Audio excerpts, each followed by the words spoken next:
अस्सलाम वालेकुम। अस्सलाम वालेकुम। दुरूद शरीफ पढ़ें।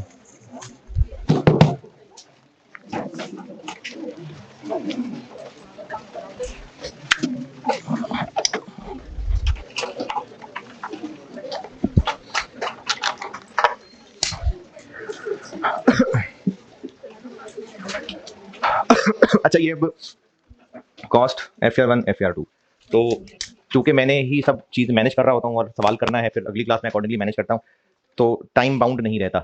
तो अगर आप में से किसी बच्चे का कोई प्रॉब्लम है ना वाकई कि क्लास है, तो मुझे ज़रूर बताया ताकि मैं कुछ कंट्रोल करने की कोशिश करूँ टाइम। मतलब जैसे मैंने अभी क्लास देखो अब शुरू कर रहा हूँ, क्योंकि कॉस्ट मैंने 1.25 छोड़ी है, अब ये जो है ये 2.25 छोड़ूंगा। तो अगर कोई किसी का क्लास का क्लैश बन रहा है तो बताए, फिर मैं कोशिश करता हूँ बाउंड्री में रहने की। यानी मैं हूं और आप हैं। सवाल दिया था मैंने एक, और कोशिश करनी थी कि पूरा करें।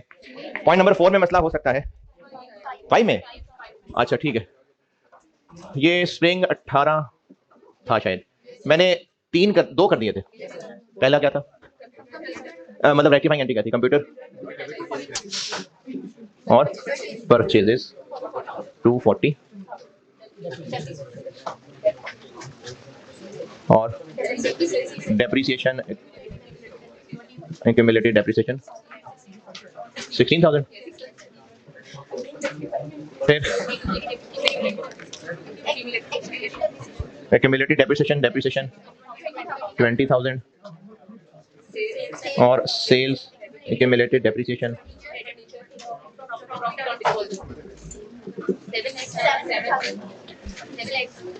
5,000। अच्छा, कल एक बच्चे ने क्लास के बाद पूछा था कि ये हमने यहाँ एक्यूमुलेटेड डेप्रिसिएशन क्यों लिखी, हम बुक वैल्यू ही लिख देते। तो जब हम, वैसे तो हमारी प्रायोरिटी होती है डेप्रिसिएशन की एंट्री, सही वाली ये है, वो तो मजबूरन बताया था कि डेप्रिसिएशन डेबिट और एसेट क्रेडिट। वैसे भी जब सवाल में आपको इंफॉर्मेशन अवेलेबल है कॉस्ट की अलग, तो इसका मतलब है अकाउंट अलग बन रहे हैं। तो इसलिए हमने ये वाली एंट्री, एसेट और एक्यूमुलेटेड वाली एंट्री, जब डिस्पोजल पढ़ाया था तो 2 एंट्रीज थी। एसेट अकाउंट कॉस्ट पे कैरी होता है तो क्या, बुक वैल्यू पे कैरी होता है तो क्या। सवाल में कैसे पहचाने कि कॉस्ट पे कैरी है कि बुक वैल्यू पे? अगर एक्यूमुलेटेड डेप्रिसिएशन अलग से कैलकुलेट हो सकती है, उसकी इंफॉर्मेशन है, तो फिर कॉस्ट पे कैरी है। इसलिए उसी की बेस पे ये सारी एंट्रीज की है मैंने डेप्रिसिएशन डेबिट और एक्यूमुलेटेड डेप्रिसिएशन क्रेडिट किया ना। डेप्रिसिएशन डेबिट और कंप्यूटर क्रेडिट क्यों नहीं कर दिया? IS 16 आपकी जवानी और बचपन का साथी। डेप्रिसिएशन डेबिट, और अगर एसेट अकाउंट कॉस्ट पे मेंटेन हो रहा है तो एसेट क्रेडिट की, सॉरी एक्यूमुलेटेड डेप्रिसिएशन क्रेडिट, और अगर बुक वैल्यू पे कैरी हो रहा है तो एसेट क्रेडिट। हमारे लिए प्रायोरिटी कॉस्ट वाली ही होती है। कभी किसी सवाल में जैसे आगे कैश फ्लो में खास तौर पे कोई बुक वैल्यू की मजबूरी आ गई तो आ गई, वरना एक्यूमुलेटेड का अकाउंट सेपरेट बनता है। ये मैंने बोर्ड पे किए थे। और तीसरा एरर क्या है? रेंट इनकम सारी की सारी रिकॉर्ड कर ली।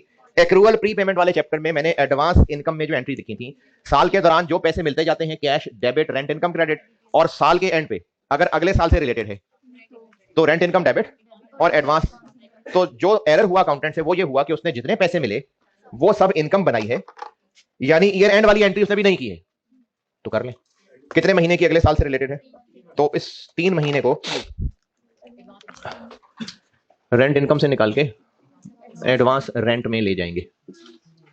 रेक्टिफिकेशन ऑफ एरर्स का ना तकरीबन को 8-7 नंबर का सवाल आता ही आता है, इंपॉर्टेंट है ये। तो इसलिए जहां जहां जो मसला मुश्किल हो बेटे पूछते जरूर रहना।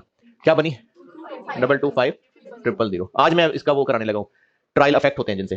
चौथा एरर क्या था? अब ये जो चौथा पॉइंट है ना, इसमें मैं एक एक करके सेंटेंस बोलता हूं। एक ये है कि एक हमारा कस्टमर था जो इररिकवरेबल है। इररिकवरेबल का मतलब है कि नहीं मिलने उससे पैसे, तो उसको अभी तक राइट ऑफ नहीं किया, तो कर लें बैड डेट डेबिट और डेटर्स या ट्रेड रिसीवेबल क्रेडिट 180। फिर सेकंड सेंटेंस एक अलग एरर है, पुराना डूबा हुआ राइट ऑफ हुआ पैसा मिल गया।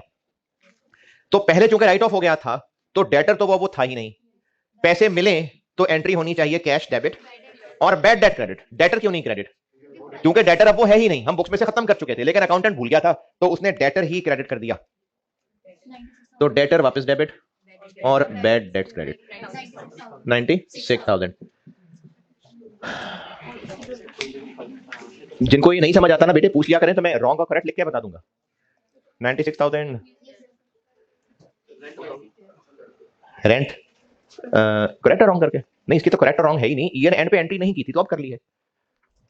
रेंट इनकम जितने पैसे साल के दौरान मिलते हैं, एक्रूअल प्रीपेमेंट वाले क्लास में थे ना, उसमें मैंने एडवांस इनकम वाली जो लाइनें बनाई थी, दूसरे नंबर पे लिखा था कि साल में जितने पैसे मिलेंगे कैश डेबिट इनकम क्रेडिट, साल के एंड पे हिसाब देखेंगे कि अगले साल से रिलेटेड कितना है, तो उसको इनकम से डेबिट करके एडवांस इनकम बना देते हैं।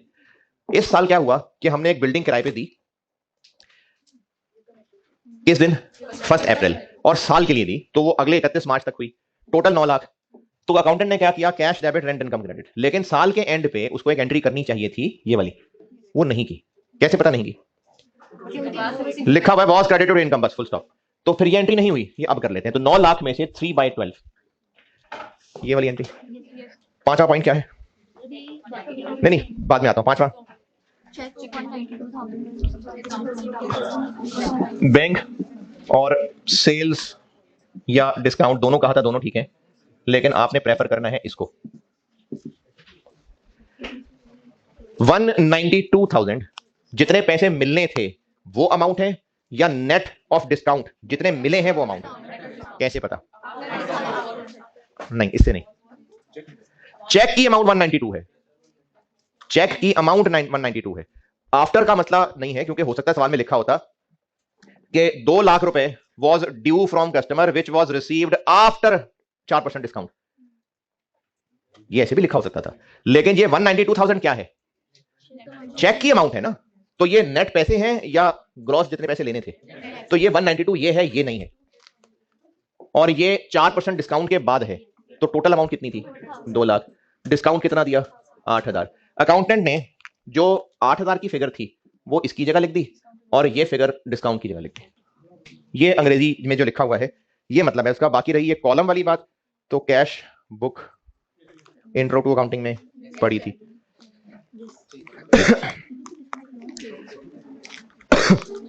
तो रॉन्ग क्या हुआ कि बैंक डेबिट हो गया 8,000 से, सेल्स डेबिट हो गई 192 से, डेटर ठीक है 2 लाख। तो अब बैंक डेबिट होना चाहिए इतने से था, वो इतने से गया, कम डेबिट हुआ, और डेबिट कर देते हैं 180।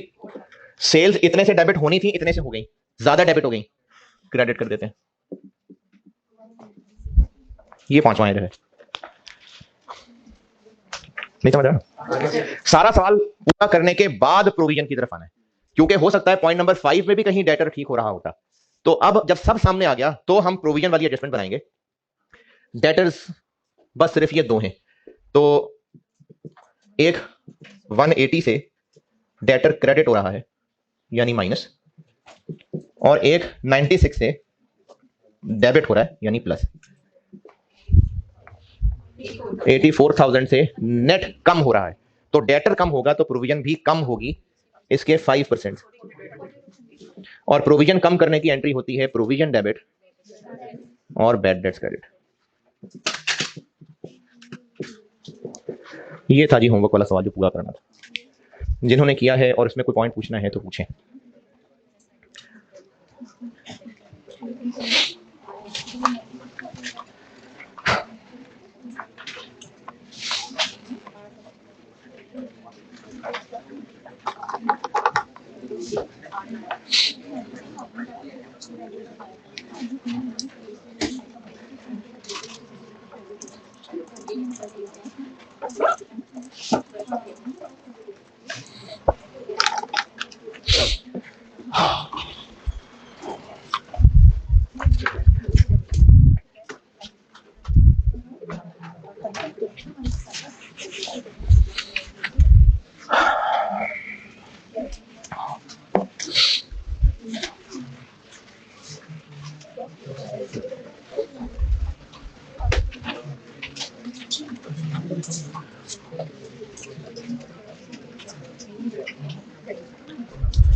अब वो एरर्स ठीक करते हैं जो ट्रायल को अफेक्ट कर रहे हैं।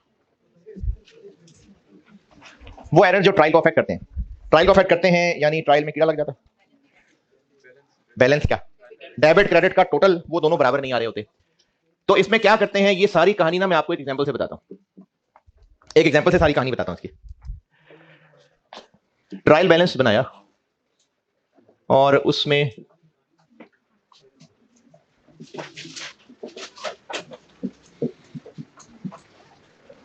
टोटल आ रहा था ये।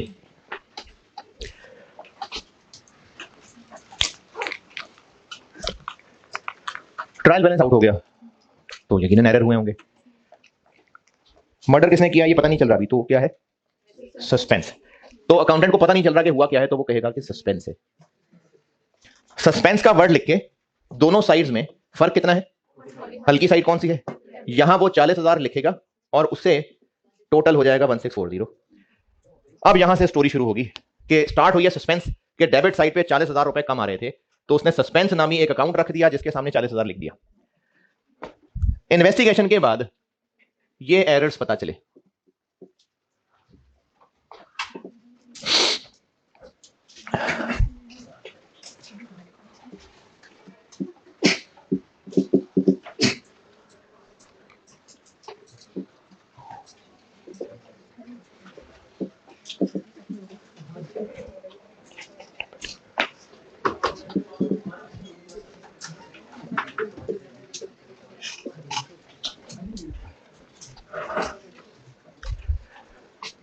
अच्छा, और इस एरर का मतलब क्या है वो मैं आपको बना के भी दिखाता हूं। इसका मतलब यह है कि जर्नल जब बनाया था तो फिर तो डेटर डेबिट और सेल्स क्रेडिट था 15,000, लेकिन जब पोस्टिंग करने लगे, नहीं ट्रायल से पहले लेजर भी आते हैं, तो फिर डेटर के अकाउंट में और सेल्स के अकाउंट में, डेटर में इधर डेबिट आना था तो वो सेल रिटर्न समझ गया और यहां ले आया। इतनी को अंग्रेजी से पता क्या चल रहा है कि ये भी गलत किया उसने। Was posted to debtor account ऐसे रिटर्न, तो यहां से यहां आना था, ये भी गलत हो गया। अगर ये गलत होता तो फिर बता देता, क्लियरली कहा तो है कि डेटर में पोस्ट करते हुए सेल रिटर्न बना दिया, तो ये सही है। फिर एरर है ना भाई, गलती होगी 40 है। यहां जब नजर आ रहा है तो फिर तो उसने डेबिट क्रेडिट ही लिखा है। एंट्री करते तो दोनों क्रेडिट नहीं लिखे होंगे ना। जब पोस्टिंग होने लगी तो वो अलग रजिस्टर था या अलग रजिस्टर था? सेल रिटर्न का अकाउंट ने डेबिट किया। इस सेंटेंस से क्या पता चल रहा है? सेल रिटर्न डेबिट हो गई। अच्छा, ये जो सेंटेंस लिखा है ना, मैं इसी सेंटेंस को एक और तरह बोलता हूं। सेल ऑफ 15,000 रुपए was recorded in books as sale return. अब सेल रिटर्न डेबिट और डेटर क्रेडिट हुआ होता, लेकिन मैंने कहा है सेल इतनी थी, was posted to debtor account as sale return. इसीलिए मैं ये दोनों बना के भी दिखा रहा हूं कि इस एरर का मतलब क्या है। तो ट्रायल क्यों आउट हो गया? क्योंकि दो क्रेडिट आ गए, डेबिट आया नहीं, तो ट्रायल आउट हो गया। एक ही एरर पता चला। अगर ये लिखा होता sale of 15,000 was recorded in books as sale return, हाँ फिर ट्रायल इफेक्ट ना होता ना, फिर सेल रिटर्न डेबिट हुई होती 15,000, डेटर क्रेडिट हुआ होता, फिर तो रिकॉर्ड ही ऐसे किया होता ना। फिर यहां से पोस्ट करते हुए सेल रिटर्न में डेबिट और डेटर में क्रेडिट चला जाता।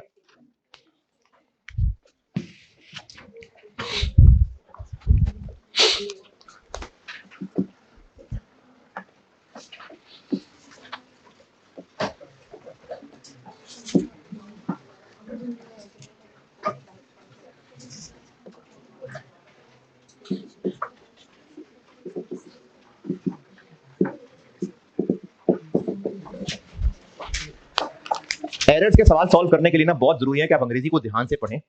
और आज तो मैं आपको खैर सस्पेंस इंट्रोड्यूस करा के इसकी थोड़ी सी प्रैक्टिस करा रहा हूं। कल मैं बुक्स की गहराई में उतरूंगा और फिर सवाल की वर्डिंग से पहचानना पड़ता है कि एरर सिस्टम में कहां पर हुआ। ये बहुत इंपॉर्टेंट होता है जानना। अभी मैं कोशिश यही कर रहा हूं कि आज की प्रैक्टिस में आपको स्ट्रेट फॉरवर्ड ही बता सकूं। 9,000 रुपए की रिपेयर्स थी, रिपेयर्स अकाउंट से ओमिट हो गई, इसका मतलब है कि बुक्स में रिकॉर्ड ही नहीं किया।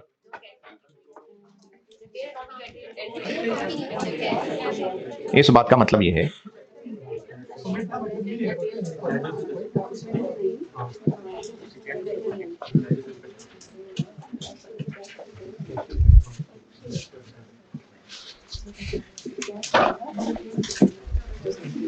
रिपेयर अकाउंट में पोस्ट करना भूल गए तो ट्रायल आउट हो गया। क्यों? क्रेडिट आ गया। अच्छा, लेकिन यहां तो आ गया था। ट्रायल तक पहुंचने में रास्ते में लेजर आने, यहां पर डेबिट क्रेडिट होना है, फिर इनको क्लोज करके सीडी निकलना है, फिर वो ट्रायल में जाना है। यहां से सीधा तो नहीं छलांग लगा के ट्रायल में जाना। तो ये ठीक था, लेकिन जहां मिस कर गए।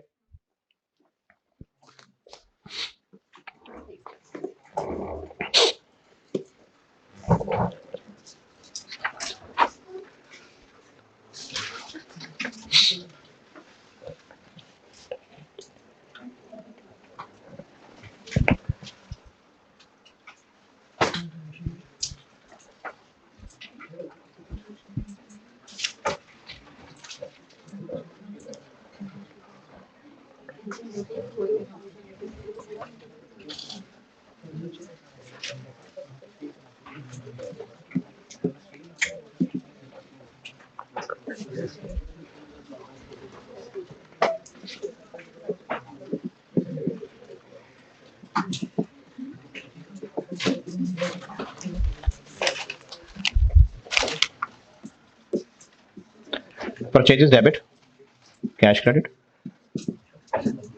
लेकिन एरर क्या हुआ कि जब लेजर में पोस्ट करने लगे तो परचेजेस अकाउंट में 1000 डाल दिया और कैश में 8 ही होगा।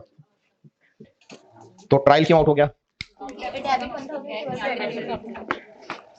और चलें एक और बनाता हूं।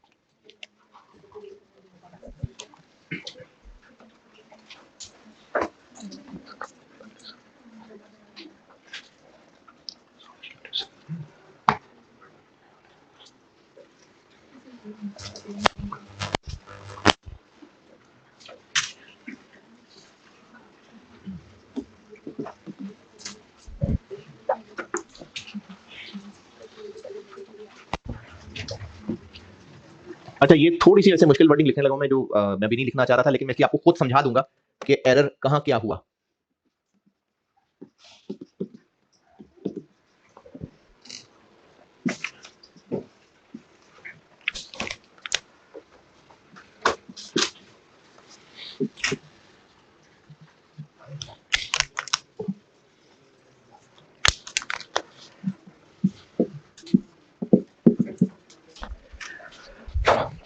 अच्छा, इस वर्डिंग से ये मतलब कैसे निकल रहा है जो मैं यहां करने लगा हूं, ये मैंने भी सिखानी है बात, अभी बस मैं निकाल रहा हूं इसका मतलब।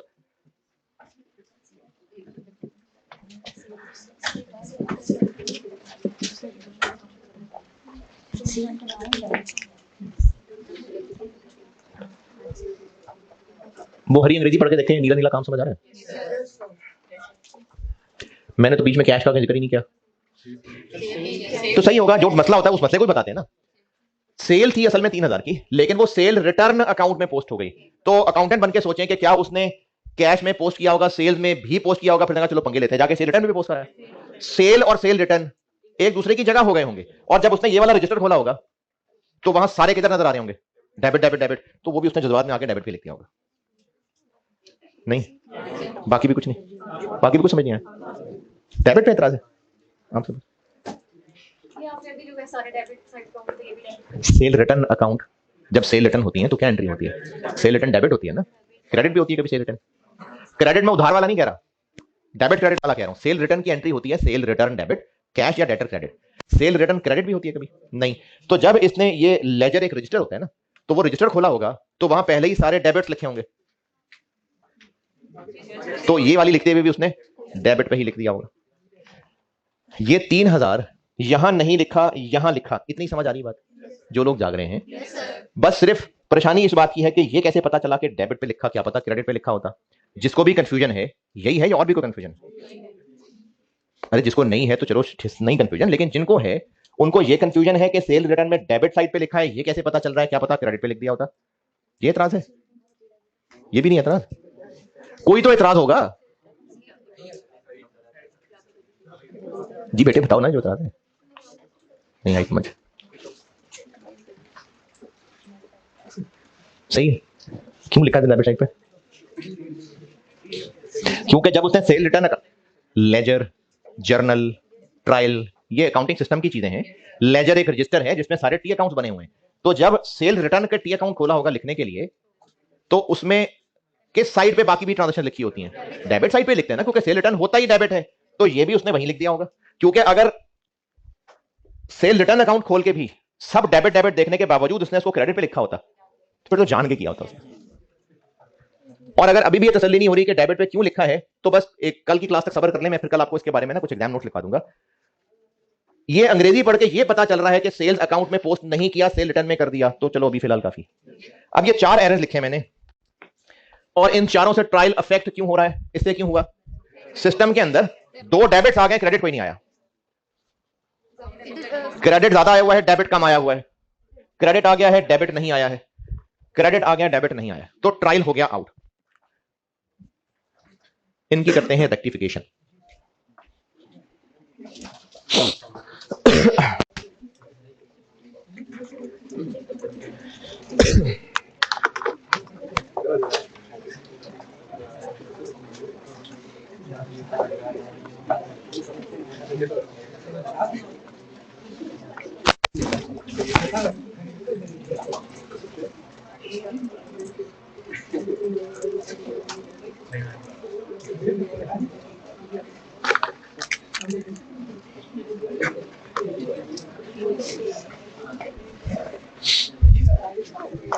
ये मिटाना है मैंने,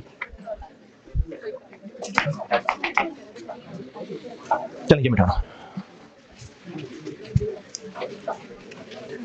पहले एरर में, अच्छा अब ना ये जो अब ट्रायल अफेक्ट होने वाले आ गए, इनमें आप प्रैक्टिस से ही रियलाइज करेंगे कि इसमें करेक्ट और रॉन्ग बनाए बगैर भी पता चल जाया करेगा। जैसे इस एरर में क्या हुआ, डेटर में क्रेडिट पोस्ट हो गया, डेटर डेबिट होना चाहिए था, उसकी बजाय क्रेडिट हो गया, तो क्या करें फिर, डबल अमाउंट से डेबिट कर दें 30,000। और ये डबल अमाउंट याद रखने की बजाय इसको मैं ना ऐसे कहता हूं कि 15,000 से डेबिट होना चाहिए था, नहीं हुआ, डेबिट कर दें, और वो जो 15 फालतू में क्रेडिट हो गया है उसको भी डेबिट करें कैंसिल करने के लिए, तो ये 30 बन रहा है। और एरर जब हुआ था तो डेबिट क्रेडिट डिस्टर्ब हो गया था ना, अधूरा रह गया था ना कुछ, तो उसकी करेक्शन में भी अधूरा ही रहेगा, यानी रेक्टिफाइंग एंट्री बस यही है, डेटर डेबिट, दैट्स इट। क्योंकि गलती थी ही डेटर में तो डेटर डेबिट, लेकिन बुरी लग रही है ना, तो देखने में नहीं अच्छा लग रहा, तो इस खाली जगह को पूरा कर देंगे हम सस्पेंस लिखकर, डेटर 2 दफा 15, तो वो 1000 करके 15 दफा लिख दें इसमें क्या।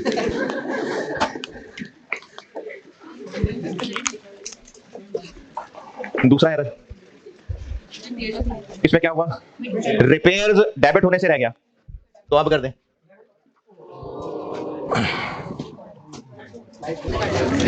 दूसरा एरर था कि रिपेयर्स में पोस्ट नहीं किया, यानी रिपेयर में डेबिट जाना था, नहीं गया, तो अब ले जाते हैं 9,000, और सिर्फ रिपेयर्स में डेबिट मिसिंग था, कर दिया तो ठीक हो गया, लेकिन ये एंट्री कहते हैं इसको शर्म महसूस हो रही है, तो इसलिए सस्पेंस। हाँ कटेंगे, बिल्कुल कटेंगे। अच्छा ये जो सस्पेंस है ना, ये स्टूडेंट का सस्पेंस नहीं है, यानी ऐसा नहीं है कि आप एंट्री कर रहे हैं सर आपको समझ नहीं आ रहा था क्या करें तो आप सस्पेंस लिख दिया, तब नहीं है सस्पेंस लिखना। तीसरा एरर ये हुआ कि डेबिट 7,000 कम हो गया है, तो परचेजेस को 7,000 और डेबिट कर दें, और 7,000। और अगर किसी को ये लग रहा है कि सस्पेंस हमेशा क्रेडिट ही होता है, तो नहीं, चौथे में बदल देते हैं इसको। चौथा एरर ये है कि सेल रिटर्न डेबिट हो गई है, नहीं होनी चाहिए थी, sale return credit, sales credit होनी चाहिए थी, नहीं की, आप कर दें। और अभी डेबिट की जगह खाली है, तो सस्पेंस 6,000। क्या बात, ऊपर क्यों आया, जगह पूरी करने के लिए। देखें जब एरर हुआ था ना, तो सिर्फ डेबिट क्रेडिट में से कहीं एक मसला रह गया था, तो वो मसला पूरा कर गया, तो अब एंट्री तो खाली रह गई, तो उस एंट्री को पूरा करने के लिए वो हम सस्पेंस यूज कर रहे हैं। और ये सस्पेंस क्रेडिट क्यों हो रहा है, एक्सपेंस कम हो रहा है, एसेट कम हो रहा है, लायबिलिटी।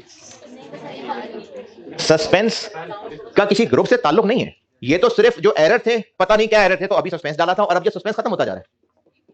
और जब ये, अच्छा मैंने इस चैप्टर के पहले लेक्चर में परसों शायद एक फ्लो बना के दिया था कि सारा साल जर्नल, फिर लेजर, फिर ट्रायल आता है, फिर एरर्स पता लगते हैं, तो फिर एरर्स की रेक्टिफिकेशन फिर से जर्नल में होती है, फिर जब एंट्रीज मजीद हो रही हैं तो दोबारा से टी अकाउंट्स में पोस्ट होती हैं, फिर जाकर ट्रायल बनता है। तो अब जब हम इन एंट्रीज को पोस्ट करेंगे तो डेटर के अकाउंट में डेबिट जाएगा, रिपेयर्स में डेबिट जाएगा, लेकिन मैं अभी फिलहाल सिर्फ सस्पेंस की बात कर रहा हूं, तो मैं सिर्फ सस्पेंस अकाउंट दिखाता हूं।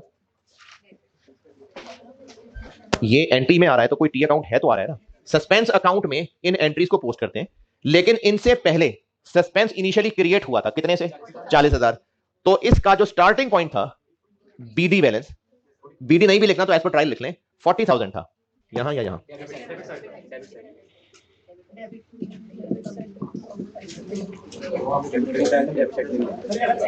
गलत, क्या गलत है,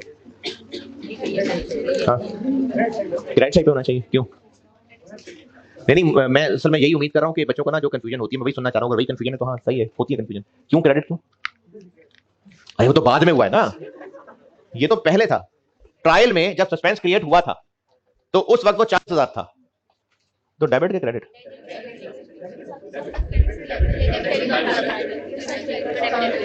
ये डेबिट बैलेंस है कि क्रेडिट बैलेंस? क्रेडिट बैलेंस है। किसी को लग नहीं रहा कि क्रेडिट बैलेंस? सच्ची सच्ची भाई, हमने क्रेडिट साइड का टोटल में से ये माइनस किया है, क्रेडिट साइड बड़ी है तो ये क्रेडिट बैलेंस ना हुआ। अच्छा, किसी को तो लग ही रहा होगा, इतने भी नहीं लग रहा होगा किसी को कि चूंकि ये साइड ज्यादा है और बैलेंसिंग फिगर यहां लिखी है तो शायद ये क्रेडिट बैलेंस है। तो ये बात होती है टी अकाउंट के हिसाब से। ये कोई टी अकाउंट तो नहीं है, ये लिस्ट ऑफ बैलेंसेज है जहां डेबिट बैलेंसेज यहां लिखे हुए, क्रेडिट बैलेंसेज यहां लिखे हुए। तो ये किस लिस्ट में आ रहा है? तो इसका मतलब डेबिट बैलेंस है। तो ये डेबिट बैलेंस है, ये है सस्पेंस का स्टार्टिंग पॉइंट। उसके बाद ये करेक्शन एंट्री जब यहां पोस्ट करेंगे तो पहले में सस्पेंस हो रहा है क्रेडिट, फिर क्रेडिट हो रहा है 9 से, फिर क्रेडिट हो रहा है 7 से, और फिर डेबिट हो रहा है 6,000 से। अगर सारे एरर्स पता चल गए, सब ठीक कर लिए, तो सस्पेंस खत्म हो जाना चाहिए। तो इसको बैलेंस करके देखें, खत्म हो गया। तो ये सस्पेंस खत्म हो गया क्योंकि सारे एरर्स ठीक हो गए। और अगर अभी भी ना इसका बैलेंस खत्म हुआ होता, सीधी आ रहा होता, तो इसका मतलब एरर अभी अकाउंटेंट को सारे पता नहीं चले। और अगर स्टूडेंट से ये टैली नहीं हो रहा तो या तो स्टूडेंट ने गलत किया है या सवाल में वैसे ही एरर सारे नहीं दिए हुए थे। हो सकता है कंप्लीट एरर ना दिए होते, बस जितने दिए उतने टेस्ट कर रहा होता, हो सकता है। होता नहीं है वैसे, क्योंकि जब सस्पेंस अकाउंट बनाए और नील हो जाए तो खुशी का एहसास होता है कि सब सही है। ये है जी सस्पेंस की कहानी। अब करते हैं इसकी प्रैक्टिस। इस कहानी में किसी ने कुछ पूछना है तो पूछें, फिर इसकी प्रैक्टिस कराता हूं। जी बिल्कुल, क्योंकि हम उन एरर्स की बात कर रहे हैं जिससे ट्रायल इफेक्ट हो रहा है। तो जब भी ट्रायल इफेक्ट होगा उसको ठीक करने में सस्पेंस आएगा।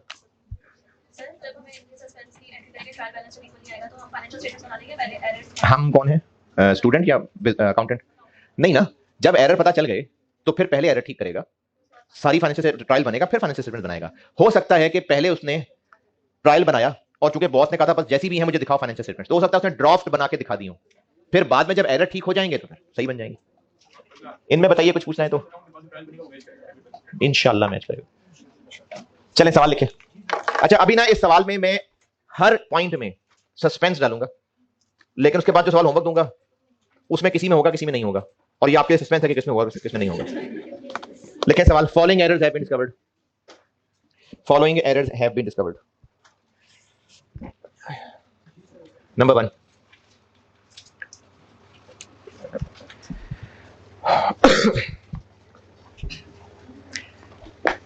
cash receipt of 5,000 from debtor, cash receipt of 5,000 रुपए from debtor was posted to debtor's account as 500 twice। अच्छा, कल वाला सवाल देखिएगा जरा जो मैंने क्लास में किया था, उसमें इस तरह का पॉइंट था। देखें दोनों में क्या फर्क है। वहां पर बुक्स में मैंने कहा था वॉज रिकॉर्डेड, तो जब रिकॉर्डेड में गलत हुआ था यानी यही गलत हो गया था, तो दोनों गलत गए होंगे आगे। लेकिन अब मैंने कहा है कि डेटर के अकाउंट में पोस्ट होते गलत गया है, तो इसलिए अब ट्रायल इफेक्ट हुआ। नेक्स्ट,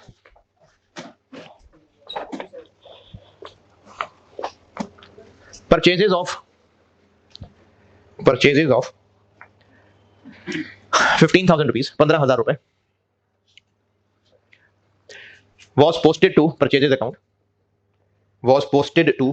account as 1,500, 1,500 रुपए। 15,000 था तो 1,500 लिख दिया। नेक्स्ट, ट्रायल में जाते हैं टी अकाउंट्स के सीडी बैलेंसेस, और सीडी बैलेंस कैसे निकलता है?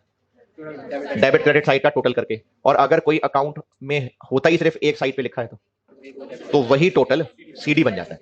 तो नेक्स्ट एरर लिखिए, cell return account was over टोटल्ड यानी इसका टोटल ज्यादा कर दिया बाय 1,600, 1,600 रुपए। Next,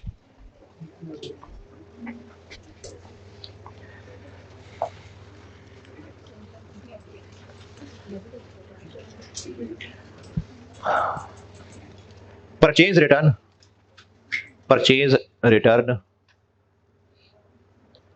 of 23,000, purchase return of 23,000 was posted to creditors account as purchases of 32,000.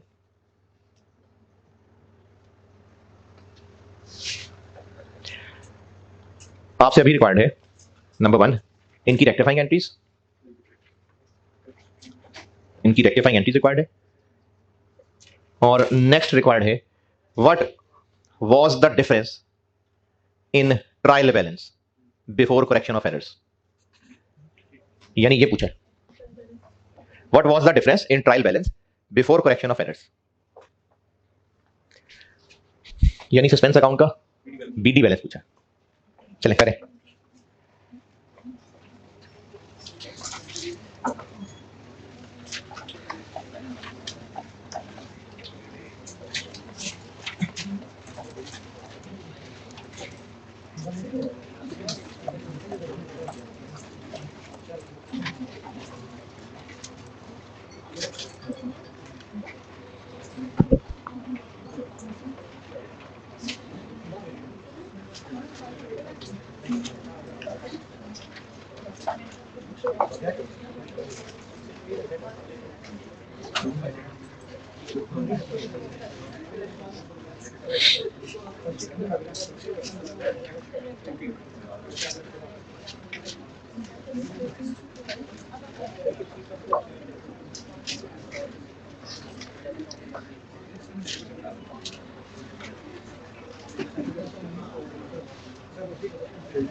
Credit ही थी, तभी तो क्रेडिटर अकाउंट में गया वो।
हाँ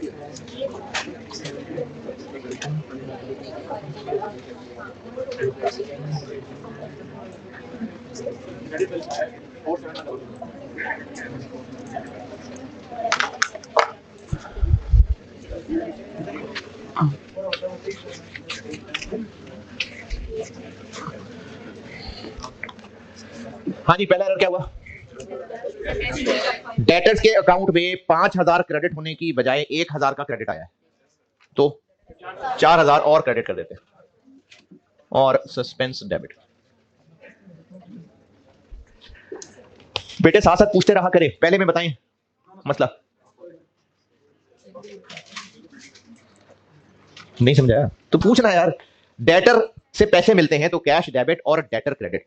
पैसे मिले थे 5,000, डेटर में क्रेडिट 5,000 आना चाहिए था, 500 आ गया 2 दफा, 1,000 आ गया, 5 आना चाहिए था, तो 4 और क्रेडिट होना चाहिए, ये वो कर दिया। सिर्फ डेटर में क्रेडिट साइड पे मसला है ना, सेल्स और पैसे वगैरह में तो कोई मसला नहीं है, तो इसलिए सस्पेंस। और इस सवाल में तो मैंने कहा था कि हर एंट्री में सस्पेंस है। दूसरा, परचेजेस थी 15,000 की, लेकिन जब परचेजेस के अकाउंट में पोस्ट किया, यानी परचेजेस डेबिट करनी थी 15,000 से, कर 1,500 से दी, तो परचेजेस को और डेबिट कर देते हैं 13,500, सस्पेंस क्रेडिट।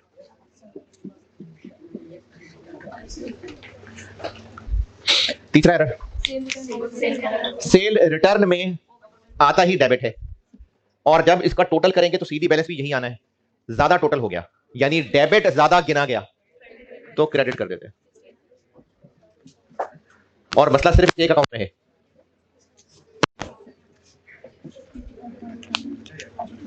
चौथा,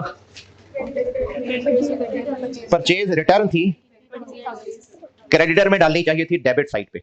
क्रेडिटर में purchase return, creditor debit, purchase return credit.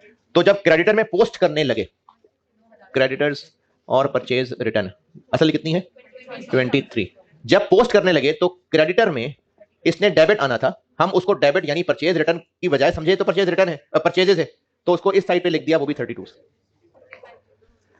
ये डेबिट होना था, नहीं हुआ, अब कर देंगे, ये फालतू क्रेडिट हो गया, ये भी डेबिट कर देंगे, तो सस्पेंस आएगा और क्रेडिटर डेबिट हो जाएगा 55 से।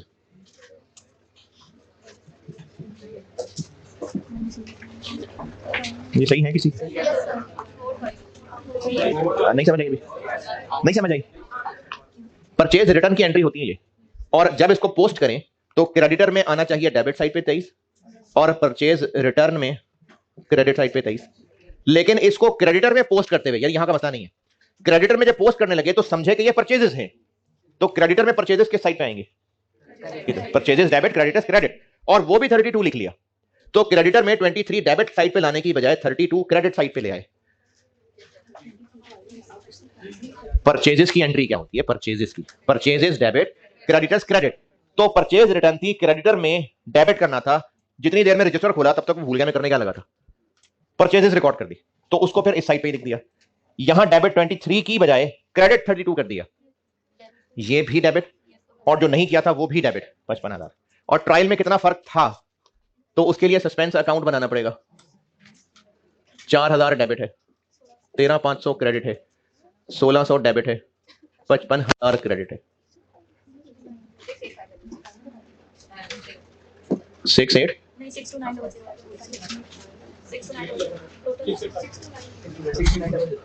इसका बैलेंस कितना बन रहा है, 6-2 BD, यानी ट्रायल में कितना और किस साइड पे फर्क था, डेबिट साइड पे ही कम था और 62,900 कम था। बस एक सवाल होमवर्क लिखना है, नहीं खुद बताता हूं,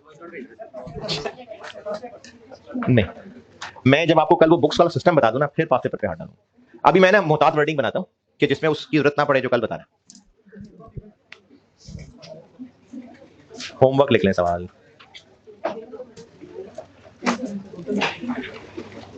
Following errors have been discovered. Following errors have been discovered. Number 1, अच्छा अब ये मिक्स हैं, जरूरी नहीं हर एक में सस्पेंस हो।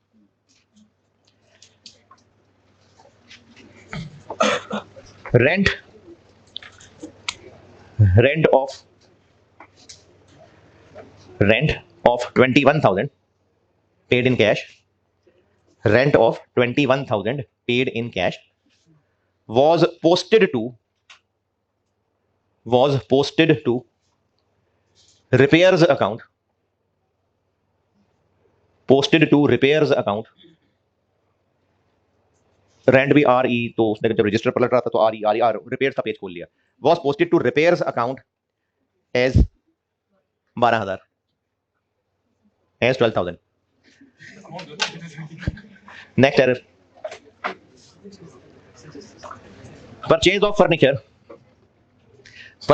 Furniture for 25,000. Purchase of furniture for 25,000 was posted to furniture account as 2,500, और इसी पॉइंट में चल रहा है. Depreciation is charged at 10%. Depreciation is charged at 10%. Next error.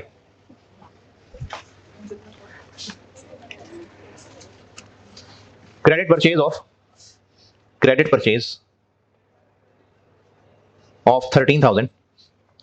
Credit purchase of 13,000 was omitted from books.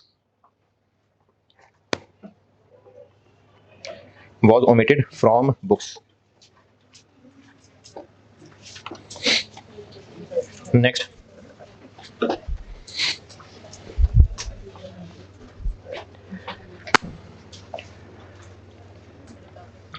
Debit side. Next error है. Debit side of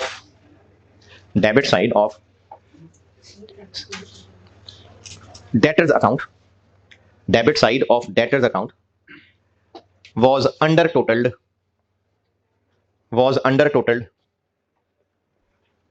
by 2,000, 2,000, under totaled by 2,000. कितने हो गए? चल फिर एक और लिखें.